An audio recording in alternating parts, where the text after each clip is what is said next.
Voltamos com o Folha no Ar, primeira edição, e rapidamente, às vezes, Igor, uma redução nos gastos salariais de uma empresa pode salvar, por exemplo, o emprego. A pessoa ganha 5, passa a ganhar 3.500, é melhor do que estar desempregado, né? Individualmente para o funcionário normalmente é a melhor saída, mas historicamente no Brasil mudar salários é muito... Na verdade não é só no Brasil, né? Mundialmente existe também um conceito na economia que é a rigidez dos salários no curto prazo. É muito difícil você promover um ajuste generalizado através de salários, porque você encontra muitas resistências, normalmente resistências organizadas até por parte de sindicatos.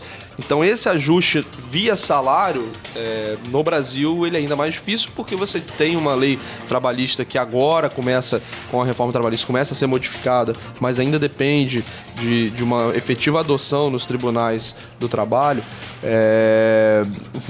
Você não consegue fazer esse ajuste através da redução de salários em larga escala. Isso tende a mudar no longo prazo, mas historicamente impediu o ajuste e, consequentemente, o ajuste ele foi feito através do desemprego. Você tinha que demitir para fazer o ajuste. E no setor público é ainda mais difícil, porque você não pode reduzir salário de servidor público, né? Uhum. Então, você não tem alternativa senão manter o salário congelado durante muito tempo. Então você vê, você passa muitos anos sem qualquer tipo de reajuste. Quando você tem a oportunidade de dar um reajuste, você acaba dando um reajuste muito elevado para compensar. Então também não acaba não solucionando o problema. Como alternativa, você tem o fenômeno da pejotização, que aí alguns migram para uma situação de prestação de serviço, mas isso tem uma série de efeitos, não elimina o risco trabalhista da empresa, que pode eventualmente ser acionada, dizendo, às vezes, uma alegação de que ela obrigou os seus colaboradores a fazerem isso, e eventualmente pode ser verdade também. Então, às vezes, a própria empresa não encoraja essa saída. Então, como eu falei, né? É difícil às vezes fazer esse tipo de ajuste. Seria a melhor alternativa, é melhor, óbvio, para qualquer pessoa você ganhar 2.000, você passa a ganhar 1.000, você ganha 0, sem dúvida alguma, é um resultado melhor, mas é difícil no Brasil fazer. É muito difícil. Arnaldo, Luiz, Arnaldo? Vamos lá. Deixa que eu deixo. Vocês dois estão pensando qual a pior pergunta. Não, porque o quadro realmente o Igor articulado para falar e vai do raciocínio com números para um raciocínio com palavras fácil apreensão. O quadro realmente é muito complicado. Porque agora São Paulo, com o pré-sal e Bacia de Santos, está virando produtor também, o que pode ser uma luz no fim do túnel. Porque há também essa questão, muito se fala, porque o royalties seria melhor sem royalties, tal.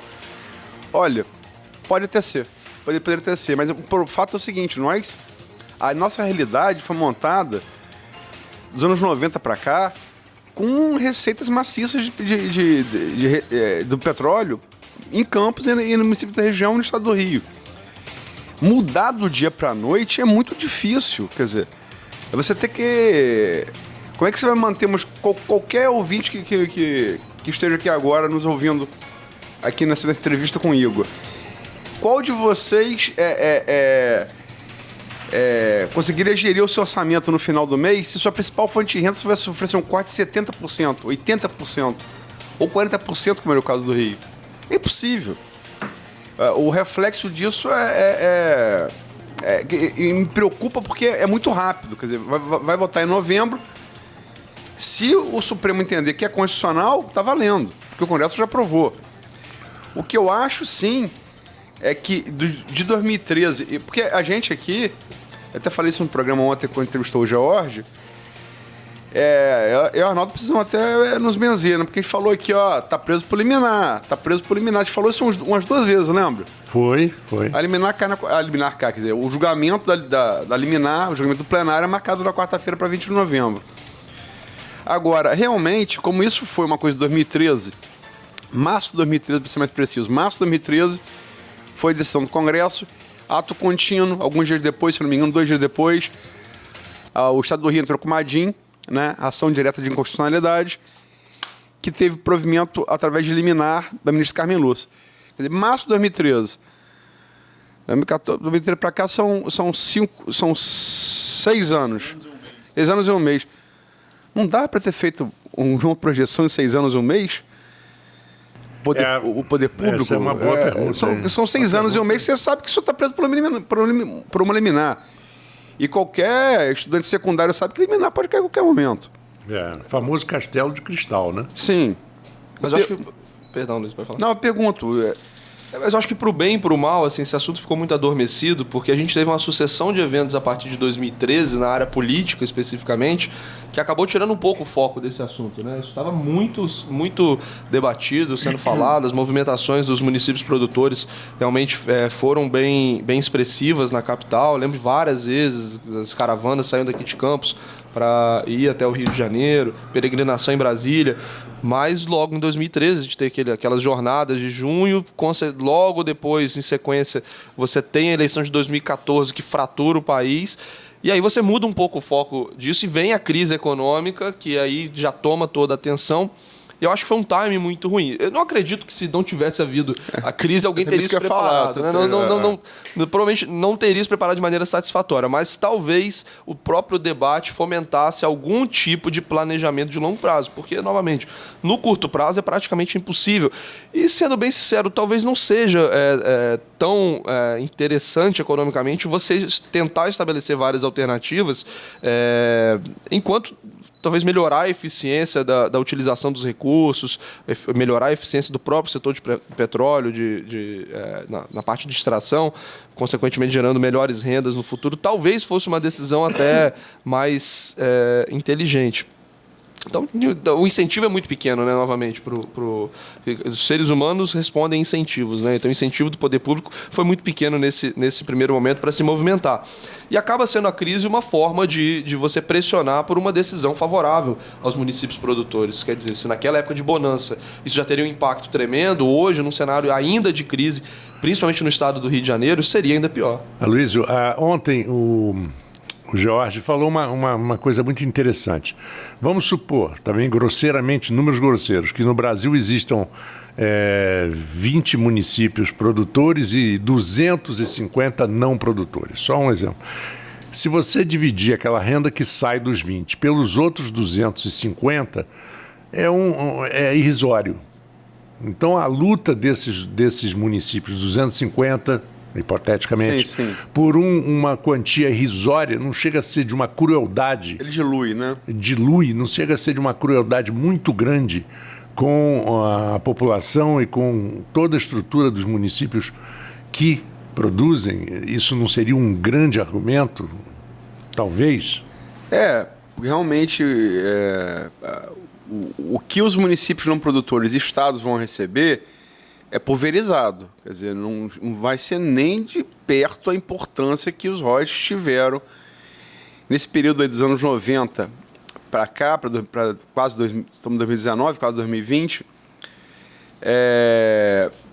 Ele foi assim, mudou a realidade dos municípios, mudou a realidade dos estados. Ele não vai fazer isso por quem vai passar a receber, é uma parcela muito pequena. Agora, da mesma maneira que dilui os royalties, o apoio que eles conseguem angariar, e isso foi provado agora. O Dias Toffoli botou na pauta do dia 20 o julgamento, porque a marcha dos prefeitos, que estava inclusive o prefeito Rafael Diniz, a prefeita de Campos, Rafael Diniz, a prefeita de Campos, Fátima Pacheco, que estavam lá, na marcha dos prefeitos. Quer dizer, e são municípios produtores, que Samã e Campos. Ainda assim, uma comitiva da marcha foi lá e pediu ao ministro para marcar, ele marcou, o Dias Toffoli. Quer dizer, o fato de Rafael... O que eu quero dizer com isso? Rafael e Fátima estarem presentes, por ser imensa minoria, não impediu que o movimento do qual eles estavam lá participando, o coletivo do movimento fosse ao ministro pedir para marcar. E esse tipo de peso e contrapeso, essa balança totalmente desequilibrada, vai acontecer. Quer dizer, aconteceu no Congresso Nacional. E eu acho, sinceramente, difícil, porque imaginar que o Supremo vai julgar apenas com os olhos da Constituição Vamos falar português claro, é pouco provável, né? Eu acho que a influência política desses municípios vai ser muito grande. Eu sinceramente acho que a gente talvez vá caminhar, são termos de compensação. Talvez uma moratória, eu não sei, porque é uma conta muito difícil e de resultado aparentemente muito, muito cruel. Né? Exatamente isso, né? A crueldade com os municípios que deixam de receber.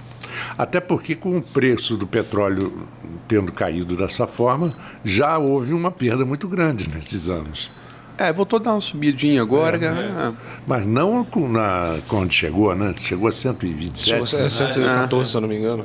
Não, e tem, nessa questão política também, só fazendo um comentário, o Rio tem uma, digamos que se for uma pequena vantagem, que é o fato de você ter um senador filho de presidente que é daqui, um presidente que tem sua base política hoje aqui, pode isso ajudar, mas se não tiver uma articulação conjunta de bancadas, principalmente com São Paulo, que nunca se integrou, é bom destacar que quem fala isso não sou eu. Quem trouxe isso foi o deputado Cristino Auro, quando deu uma entrevista a gente aqui na Folha, que São Paulo nunca se integrou pelo fato de não era produtor. Então, para São Paulo, pouco importava, é um estado mais industrializado e tem mais imposto em cima disso.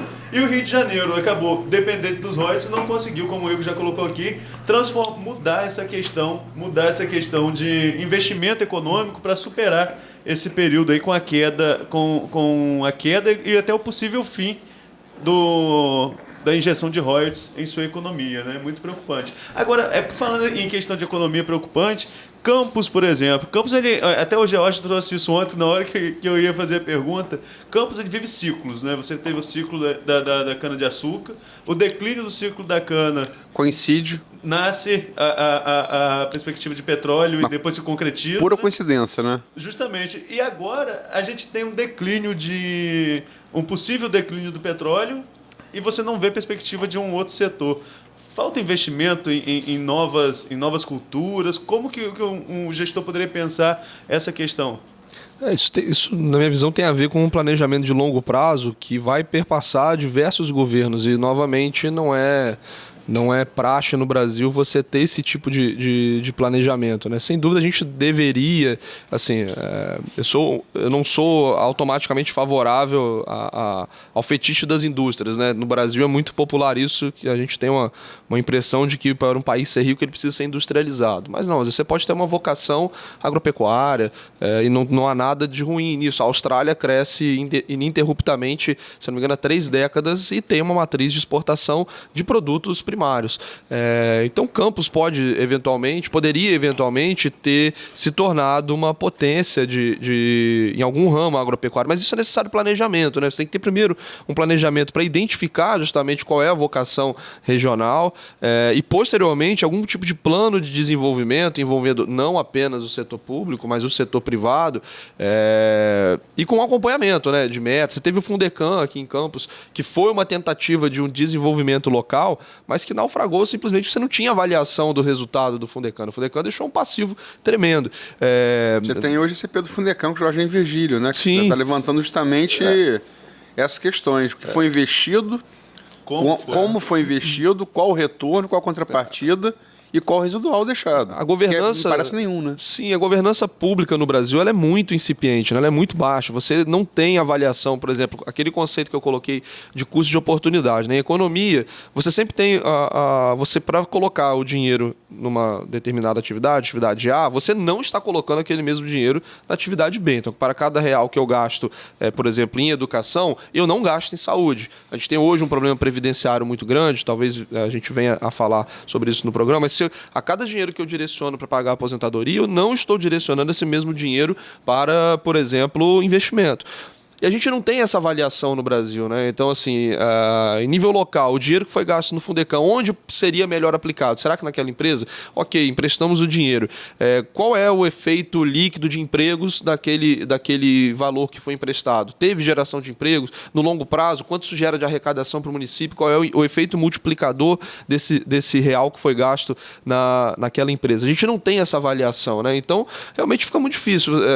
A gente estava falando aqui, se eu não me engano, no intervalo, sobre o problema do Rio de Janeiro. O Rio de Janeiro vem sendo vítima de várias tragédias esse ano de 2019, né? E a gente olha, às vezes, para nível municipal, nível estadual, nível nacional, a gente pensa, meu Deus, é um problema em cada esfera. Então não é só atacar uma coisa, né? Não é só você estabelecer um planejamento. Você precisa de um acompanhamento, você precisa de avaliação. E a gente é incapaz de fazer isso. Então, acho que assim, um primeiro passo que a gente poderia dar seria estabelecer em nível municipal algum tipo de marco de governança, quer dizer, de melhores práticas, né? Tentar trazer algum tipo de avaliação contínua do gasto público, porque isso gera uma cultura, uma disciplina que fatalmente vai caminhar para um desenvolvimento de longo prazo. Entendeu? Agora, a gente precisa, e num cenário de crise fica difícil você fazer isso. Agora, rapidamente, antes da gente passar para um outro assunto, só retomando o que a Luísa falou sobre essa questão da pressão sobre o Supremo, eu sinceramente acho que se existe alguma chance dos municípios produtores conseguirem manter a renda do petróleo, vai ser no STF, porque no Congresso a relação é muito desbalanceada. Então, acho que os ministros eles são mais sensíveis a esse efeito prático da queda dos royalties, o impacto que isso tem nas contas públicas e na economia local, porque se você devolve isso para o Congresso, eles têm todo o incentivo do mundo de que os estados e municípios não produtores façam pressão, e é uma relação matemática, né? Os estados produtores eles estão em menor número, então você não vai chegar, eu acho, num acordo no Congresso Nacional. Não é a melhor alternativa, porque você acaba delegando uma função clássica do parlamento para o STF, mas, na minha visão, se existe alguma chance de haver a manutenção do cenário atual, isso se dá no âmbito do STF. Bom, são 8h03. Nós faremos um outro intervalo aqui no Folha no Ar, primeira edição, e voltaremos em instantes com a continuação do nosso papo com o economista Igor Franco, que vem conversando com a gente desses assuntos tão importantes e tão preocupantes. Professor de economia, não é economista. Professor de economia e economista. Ué. Filigrana. Pois é. Coisas do Brasil. Coisas do Brasil.